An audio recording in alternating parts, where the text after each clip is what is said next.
주 성자 성령의 이름으로 주일낮 3부 예배를 시작하겠습니다. 다 같이 경건한 마음으로 묵도하시겠습니다.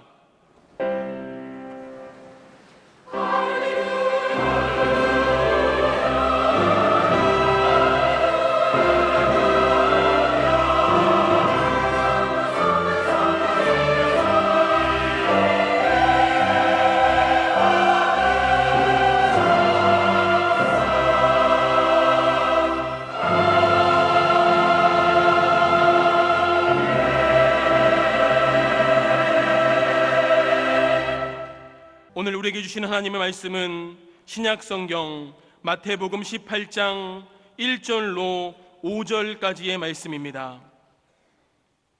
신약성경 마태복음 18장 1절로 5절까지의 말씀입니다.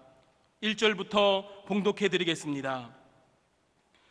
그때의 제자들이 예수께 나와 이르되 천국에서는 누가 크니이까? 예수께서 한 어린아이를 불러 그들 가운데 세우시고 이르시되 진실로 너희에게 이르노니 너희가 돌이켜 어린아이들과 같이 되지 아니하면 결단코 천국에 들어가지 못하리라. 그러므로 누구든지 이 어린아이와 같이 자기를 낮추는 사람이 천국에서 큰 자니라. 또 누구든지 내 이름으로 이런 어린아이 하나를 영접하면 곧 나를 영접함이니. 아멘.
이제 담임 목사님 나오셔서 자녀 사랑의 방법이라는 제목으로 귀한 말씀 증거하실 때 많은 은혜 받으시기 바랍니다.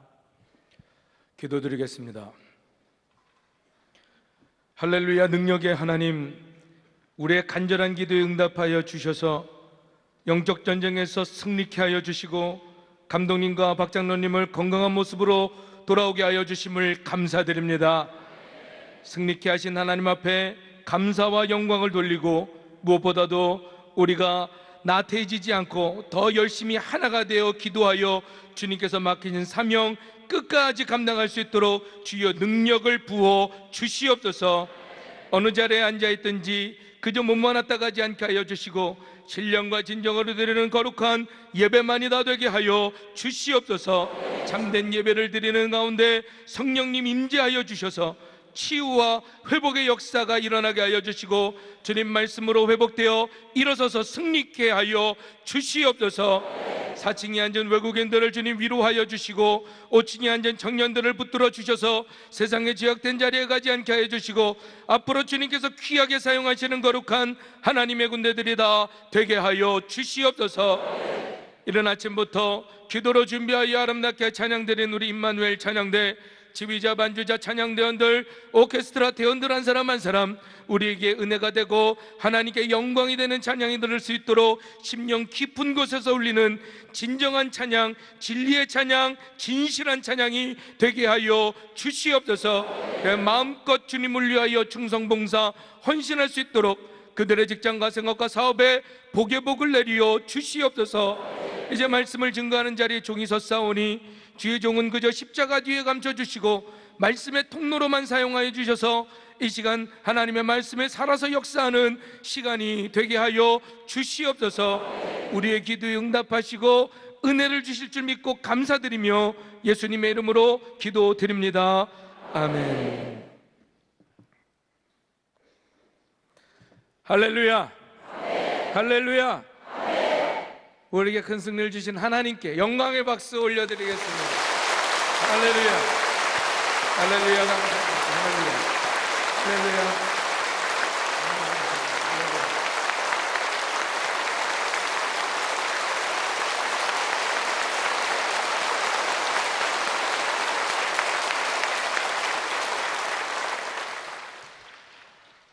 우리의 기도로 완전한 승리가 이루어졌습니다. 계속해서 기도하여 우리에게 맡겨주신 그 큰 사명들을 끝까지 감당할 수 있도록 한 마음으로 말씀을 붙들고 기도로 나아가기를 주님의 이름으로 축원합니다.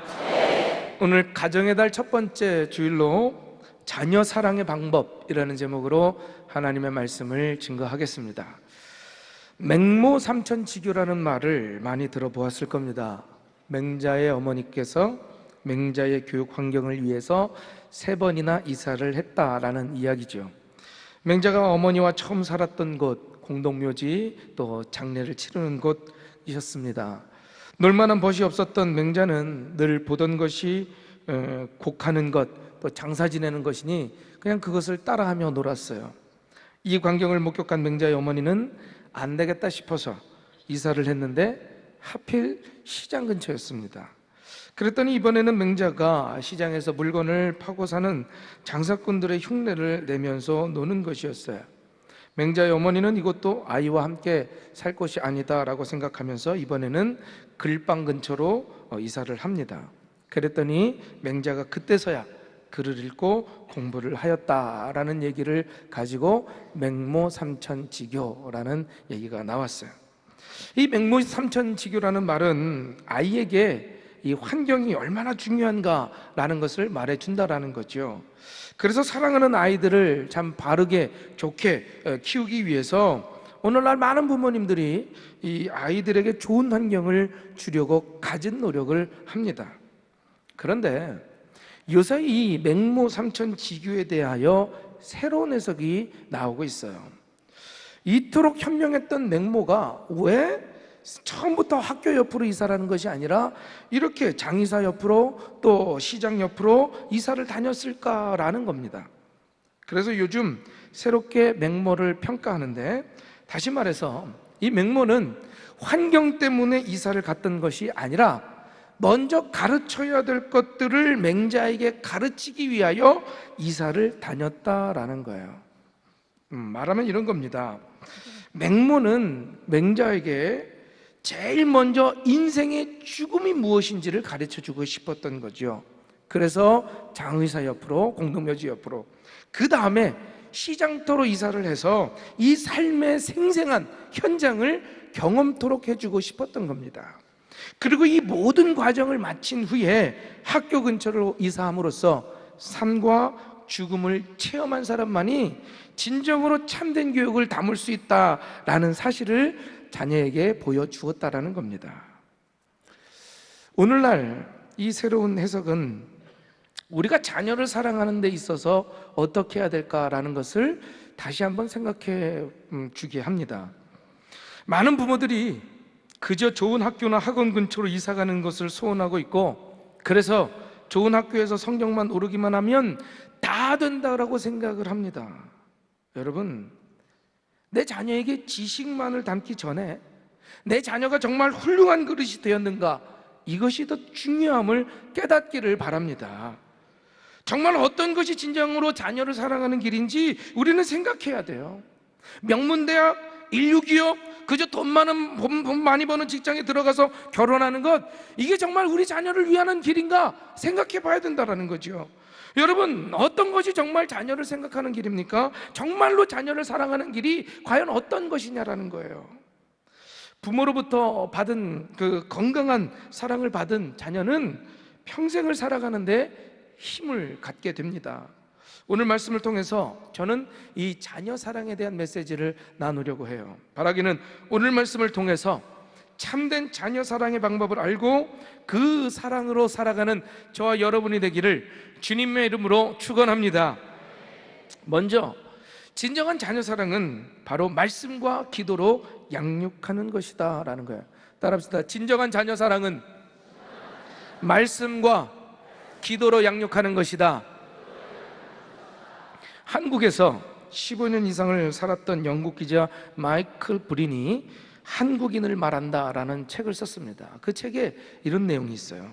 한국 아이들은 끊임없이 응석을 부린다. 특히 남자애들은 좋아하는 일을 참고 미루도록 교육받지 않았기 때문에 어른이 되어서도 그 모든 것을 즉각 마음대로 하기를 원한다. 그들은 충동적이고 단기적인 일에 몰두하고 하는 일이 마음대로 되지 않으면 성질을 부리곤 한다.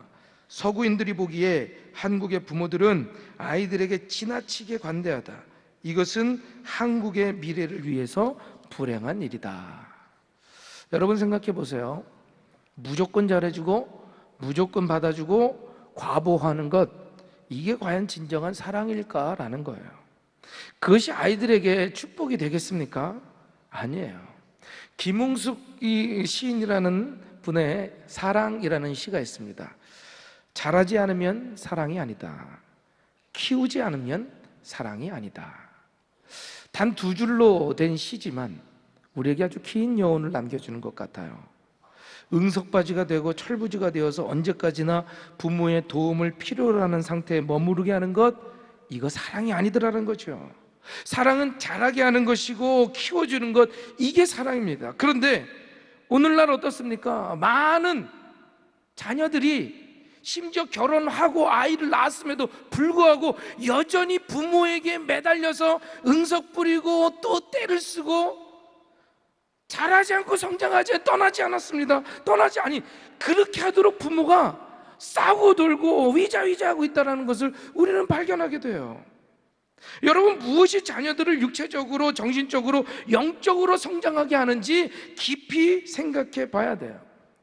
잠언 22장 6절에 이렇게 증거합니다. 우리 함께 한번 읽어볼까요? 마땅히 행할 기준을 아이에게 가르치라. 그리하면 늙어도 그것을 떠나지 아니하리라. 여러분, 마땅히 행할 그 인생의 길을 하나님의 말씀에 따라 증거해 줘야 되고 가르쳐 줘야 할 줄로 믿습니다. 돈을 많이 버는 법, 많이 남기는 법, 많이 남겨주고 많이 배우고, 이것이 중요한 게 아니에요. 정말 말씀과 기도로 살아갈 수 있게끔 우리 자녀들에게 말씀을 심어주고 기도로 심어주고 말씀과 기도로 양육해야만 그 아이들이 자라면서 이 험한 세상에 때로는 힘들고 포기하고 싶고 괴롭고 문제가 생겼을 때에 당당하게 말씀으로 일어서고 기도로 승리하며 나아가게 될 줄로 믿습니다. 돈 물려주고 좋은 대학 들어가고 좋은 직장, 이게 중요한 게 아니라는 거예요. 오늘 본문 말씀을 쭉 읽어보면 아이들에게 축복하며 기도하시는 예수님을 보게 됩니다. 어디에 던져놔도 여러분 사랑굿을 제대로 할 수 있도록 말씀으로 가르치십시오. 기도로 축복하십시오. 이것이 진정 자녀를 사랑하는 길인 줄로 믿습니다. 이것이 가장 소중한 사명이더라는 거예요. 세상에 부모만큼 중요한 사람이 없어요. 좋은 학교를 못 나오고 좋은 직장 못 가져도 좋은 부모를 만나게 되면 자녀들은 틀림없이 잘 되는 거예요. 가장 중요한 사명을 충성스럽게 감당할 수 있는 저와 여러분이 되기를 주님의 이름으로 축원합니다. 자녀에게 많은 건 못 남겨줘도 돼요. 기도와 말씀을 붙들 수 있는 그 믿음을 남겨주시면 결국 그 자녀는 하나님으로 말미암아 말씀과 기도로 말미암아 승리하게 되고 성공하게 될 줄로 믿습니다. 여러분들이 보시기에 제가 어떻습니까? 실패한 것 같습니까? 못 사는 것 같습니까? 아니요. 저희 부모님은 다른 건 몰라도 말씀과 기도로 저희를 양육하시고 그것을 남겨주셨기에 제가 아무리 힘들고 어려운 상황, 정말 목회를 해 나감에 있어서 포기하고 싶을 때도 많았고 괴롭고 힘들고 너무너무 어려운 순간도 많았지만 말씀 붙들고 기도하며 정면 승부하면서 나갈 수 있었던 이유, 부모님께서 말씀과 기도를 심어주시고 그것으로 양육하셨기 때문인 줄로 믿습니다. 여러분, 자녀 사랑하는 것 다른 거 아니에요. 놀아주는 것 필요하지요. 좋은 것 주는 거 필요합니다. 그러나 무엇보다도 기도와 말씀으로 양육할 수 있는 저와 여러분이 되기를 주님의 이름으로 축원합니다. 다음으로 부모는 자녀에게 영적인 모델이 되어야 되는 거예요. 마태복음 19장 14절에 증거합니다. 함께 한번 읽어봅시다. 예수께서 이르시되 어린아이들을 용납하고 내게 오는 것을 금하지 말라. 여기 금하지 말라라는 말은 걸림돌이 되지 말라라는 의미를 가지고 있어요. 다시 말하면 자녀들이 예수님께로 나아가는 데 있어서 부모가 걸림돌이 될 수 있다고 예수님이 지적하신 거죠. 자, 우리나라 한국에서 아이들을 좋은 대학 보내는 것, 이게 지상 과제입니다. 그래서 믿는 부모들도요, 자녀들을 교회 보내지 않는 경우가 너무나 많아요. 지난주 같은 우리 학생들 중간고사 기간이라 그러면 교육부는 텅텅 빕니다. 심지어 집사님, 권사님, 장로님 그런 아들의 그 자녀들도 교회를 안 와요. 아니, 교회를 보내지를 않습니다. 그러면서 뭐라고 말합니까? 일단 좋은 대학 들어가고 그 다음에 교회 잘 다녀라. 여러분, 기억하세요. 자녀는 부모가 하는 그대로 따라합니다. 자녀는 부모가 하는 그대로 따라한다는 거예요. 얼마 전에 제 아들이, 제가 이제 아내를 부르는 말 여보를 쓰는데 자기가 엄마한테 여보 이러더라고요. 말 하나도 그대로 따라하는 게 우리 아이들이에요. 고등학교 때는 대학이 첫째고 교회가 둘째가 되고, 대학 가면 연애가 첫째고 믿음이 둘째가 되고, 졸업하면 취직이 첫째고 신앙이 둘째가 돼요. 취직하면 돈이 첫째고 하나님이 둘째가 되는 거예요. 결국 그렇게 자라난 자녀들은 하나님을 첫 번째로 모시고 사는 사람만이 누리는 그 놀라운 축복, 그 당당함과 자신감을 가질 수가 없습니다. 먼저 하나님을 추구하는 사람에게 쏟아부어 주시는 그 축복의 풍성함을 누릴 수가 없는 거예요. 하나님이 으뜸인 사람에게서 나오는 그 당당함과 강인함을 갖출 수가 없다라는 거죠. 제가 처음 목회를 시작하면서 청년사역을 했습니다. 그러면서 대학생들을 가르치기도 했고, 이 청년들에 대해서 관심이 많아요. 이 학생들에 대해서 많아요. 그런데 거기서 이 부모와 갈등을 겪는 청년들을 많이 만났어요. 아이들이 이런 얘기를 하더라고요.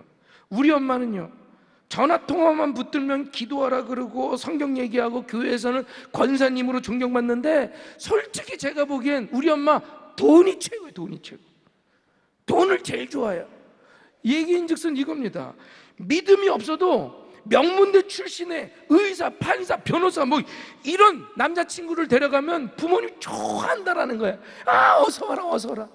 밥 차려주고 삼계탕 해주고 막. 그런데 믿음이 좋은데 가난한 집 아이를 데리고 가면 괄설을 한다라는 거예요. 그러니까 이 딸 마음에 신앙에 대해서 얼마나 회의가 들겠어요. 아니, 기도하라 그러고 말씀 읽으라 그러고 맨날 믿음 얘기하는데 정작 중요한 건 사회적 지위, 돈 이런 거더라는 거죠. 물론 그런 사람만 있는 건 아닙니다. 정말 믿음으로 사는 분들도 제가 봤어요. 사익감 후보가 의리의리합니다.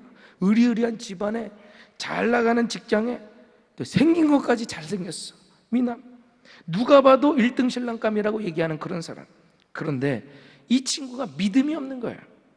보통의 부모님 같았으면 어떻을까요? 야, 믿음이야, 차 찾아라는 거고, 얼른 결혼시켜야 되는 거 아니냐. 그런데 이 집사님은 달라요.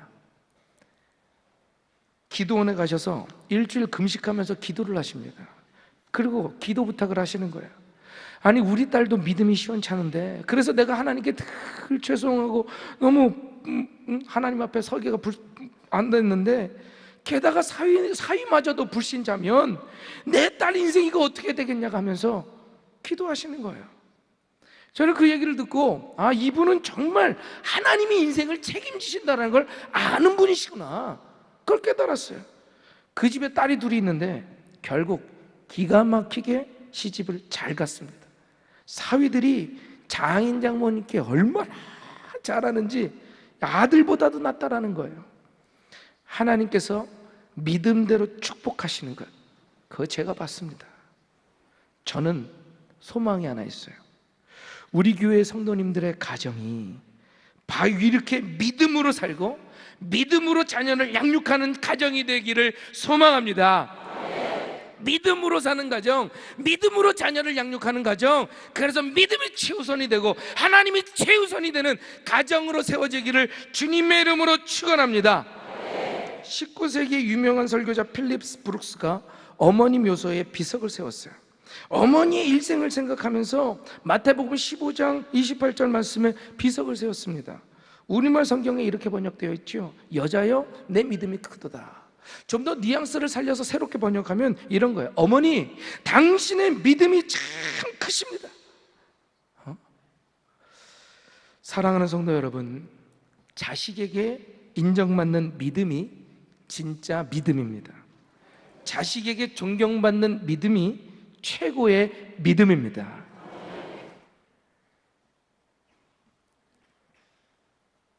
제가 지금까지 목회 길을 포기하지 않고 걸어올 수 있었던 그 이유가 바로 여기에 있어요.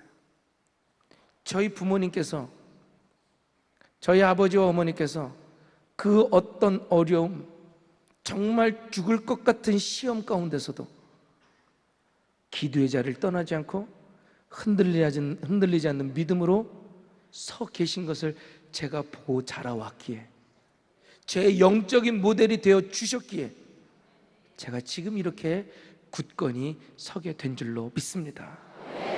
때로는 방황하기도 했고 때로는 도망치고도 싶었지만 영적인 모델이 되어주신 어머니와 아버지를 보고 제가 이렇게 쓸 수가 있었던 거예요. 바라기는 우리 아버지는 진짜 그리스도인이었다고, 우리 어머니는 진심으로 믿음의 사람이었다고 자식에게 이 자랑스러움으로 기억되는 저와 여러분이 될 수 있기를 주님의 이름으로 축원합니다. 마지막으로 우리의 가정은 어린아이 같은 믿음으로 세워져야 된다는 거예요. 오늘 본문 말씀 18장 3절 우리 함께 한번 읽어봅시다. 이르시되 진실로 너희에게 이르노니 너희가 돌이켜 어린아이들과 같이 되지 아니하면 결단코 천국에 들어가지 못하리라. 무슨 말입니까? 어린아이와 같은 믿음이 있어야 천국에 들어간다라는 거지요. 그러면 어린아이와 같은 믿음이 과연 어떤 믿음일까요? 바로 그건 첫 번째로 회개할 줄 아는 믿음인 거예요. 오늘 본문 말씀에 보면 너희가 돌이켜라고 하는 말이 있습니다. 하나님 앞에 돌이키는 게 무엇입니까? 회개예요, 회개. 야단을 치면 어린아이들은 쉽게 인정을 하죠. 그리고 울면서 금방 잘못했다고 얘기를 합니다. 그런데 어른들은 자기 잘못을 될 수 있으면 인정하기가 쉽지 않아요. 체면이 있고 지위가 있고 내 자존심이 있고 내가 사회적 명성이 있고 고집이 있고 내 잘못이다, 내 탓이다. 이 어른들은 이런 말 하기가 쉽지 않더라고요. 그래서 예수님께서는 어른들에게 어린아이처럼 되라는 거예요. 하나님, 제가 잘못했습니다. 하나님, 저는 죄인입니다. 이렇게 어린아이처럼 빨리 돌이켜서 회개할 줄 아는 그 믿음이 있어야 될 줄로 믿습니다. 둘째는 전폭적으로 의지하는 믿음이에요. 여러분, 아기가 제일 잘하는 것이 무엇일까요? 우는 거예요. 배가 고파도 울고 오줌 싸도 울고 마음에 들지 않아도 우는 거죠. 앙 하고 울면 엄마가 달려오고 아빠가 달려옵니다. 그것은 의존이에요. 바로 그게 믿음입니다. 아기가 자기 힘으로 인생을 살아가는 것이 아니에요. 아기가 할 수 있는 일이라곤 우는 것뿐입니다. 그런데 그 울음소리에 부모들이 달려와서 도와주기 때문이라는 거죠. 마찬가지로 우리 힘으로 구원받을 수 없습니다. 내 능력으로 천국 가는 것 아니에요. 나를 대신해서 십자가에서 죽으신 예수 그리스도를 전폭적으로 믿고 의지할 때 우리 모든 죄가 용서함을 받고 그 믿음으로 말미암아 구원을 받고 천국의 자녀가 되는 줄로 믿습니다. 그래야 하나님의 자녀가 되는 거예요. 구세주이신 예수님을 믿을 때에 비로소 우리는 하나님의 자녀가 될 줄로 믿습니다. 정리해보면 이런 거죠. 어린아이와 같은 믿음이란 회개할 줄 아는 믿음이요, 전폭적으로 의지하는 믿음이라는 거죠. 회개가 있고 믿음이 있으면 구원을 받는 것. 다시 말해, 결국 오늘의 말씀은 우리 모든 가정이 구원을 받는 가정이 되어야 한다는 말씀인 줄로 믿습니다. 여러분, 생각해 보세요. 이 땅에서는 가족이었어요. 살을 맞대고 살았습니다. 그런데 저 세상에서 나는 천국에 가는데 내 사랑하는 가족들이 지옥으로 떨어진다면 그처럼 가슴 아픈 일이 어디 있겠어요? 이 땅에서 아무리 잘 살고 깨가 쏟아져도 천국에서 다시 만날 수 없다면 그보다 더 큰 비극이 어디 있겠습니까? 바라기는 천국에서도 만날 수 있는 가정, 구원받을 만한 믿음이 있는 가정, 그래서 하나님의 은혜로 세워지는 저와 여러분의 가정이 되기를 주님의 이름으로 축원합니다. 아직 인기가 기도가 되지 않았다면 간절한 마음과 소망으로 기도함으로 우리 모든 성도님들의 가정에 인가 기도가 이루어질 수 있게 되기를 주님의 이름으로 축원합니다. 중국 연변 조선족 자치구에 가면 용정중학교가 있습니다. 대단한 건축물도 아니고 뭐 다른 곳과 뭐 경관이 수려하고 뭐 특별한 게 아니라 오히려 더 초라하고 볼품없는 학교예요. 그런데 그 학교 안에 있는 박물관에 졸업생 사진이 걸려 있는데 이 사진들이 기가 막힙니다. 그 사진들 중에는 민족 시인 윤동주도 있고요, 한국 영어의 선교자였던 춘사 나운규 선생도 있고, 한신대학 설립자 장공 김재준 박사도 있고요, 그 외에도 일일이 호명할 수 없는 기라성 같은 인재들이 그 용정중학교를 통해서 나왔다라는 거예요. 이 홍범도 장군의 봉오동 전투나 이 김자진 장군의 청산리 대첩에서 주축을 이루었던 그 독립군의 장교들, 그 수많은 병사들이 이 용정중학교 출신이었다는 거예요. 놀랍지 않습니까? 그 자그마한 학교에서 배출된 인물들이 한국 근대사를 이끌어갔다라는 거예요. 그런데 그 용정중학교 설립자가 누구냐? 김야견 선생님입니다. 1899년 김야견 선생님이 142명의 사람들을 데리고 이제 두만강을 건너서 간도로 이주를 하는 거예요. 그리고 거기서 이제 황무지를 개간해서 사는데, 무엇보다도 아이들을 잘 가르쳐야 되는 신념 때문에 먼저 학교를 짓습니다. 그리고 훗날 공부를 하셔서 목사가 되셔요. 용정에 그 교회를 세우는 거죠. 학교에서는 민족의식을 가르치고 교회에서는 바른 신앙을 가르칩니다. 발굴되는 유물을 보면 그 교회 기와장에는 십자가가 그려져 있고 그 학교 기와장에는 태극기가 그려져 있었다라는 거예요. 그런데 이분이 75세의 나이로 세상을 떠나면서 이런 유언을 남겼습니다. 나의 일생이 나의 유언이다. 우리 한번 따라해 봅시다. 나의 일생이 나의 유언이다. 말이 필요 없다라는 거지요. 유언이 따로 필요 없어요. 민족을 사랑하고 하나님을 사랑하며 평생 올곧게 살아온 그분의 삶이 곧 유언이 되었다라는 거예요. 사랑하는 성도 여러분, 저는 우리 모든 성도님들의 비전이 이것이 되기를 소원합니다. 나의 일생이 나의 유언이다. 다음 세대를 위하여 준비하는 우리 교회가, 우리 모든 성도님들이 이것이 유언이 되어서 나의 일생이 나의 유언이다, 이것이 우리 비전이 되어서 내 목숨보다 사랑했던 나의 사랑하는 자녀들에게, 얘야, 내가 살았던 그것처럼 너도 살아야 된다.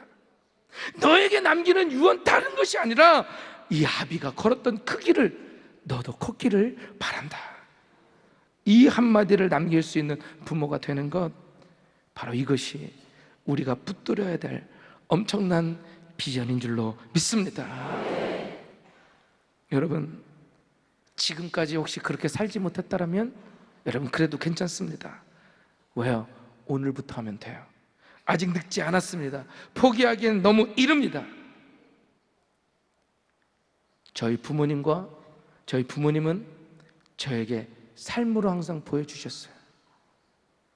저는 그 길을 따라서 한 걸음 한 걸음 가다 보니 오늘의 제가 이 자리에 있을 수 있게 되었습니다.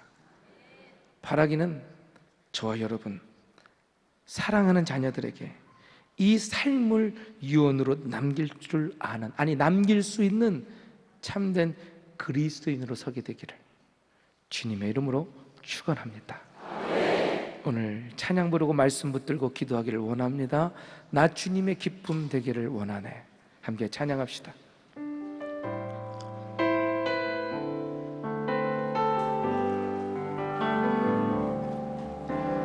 나 주님의 기쁨 되기 원하네.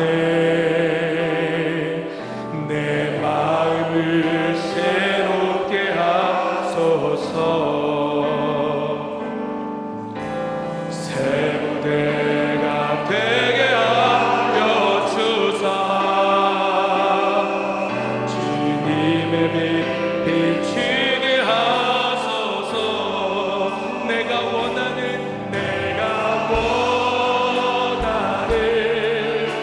한 가지, 주님의 기쁨이 되는 것. 내가 원하는 한 가지, 주님의 기쁨이 되는. 다시 한번, 나 주님의 기쁨 되길 원하네. 되기 원하네. 내 마음을 새롭게 하소서. 새 무대가 되게 하여 주사. 새 무대가 되게 하여 주사. 주님의 빛 비추게 하소서. 내가 원하는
귀하신 말씀에 많은 은혜 받으신 줄 믿습니다. 다 같이 일어나셔서 찬송가 559장을 찬송하시겠습니다.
이제는 우리 주 예수 그리스도의 은혜와 아버지 하나님의 극진하신 사랑과 성신님의 감화와 감동 인도하심이 오늘 예배드린 모든 성도들과 이 금난 교단 후에 영원히 함께 계시옵기를 축원하옵나이다. 아멘.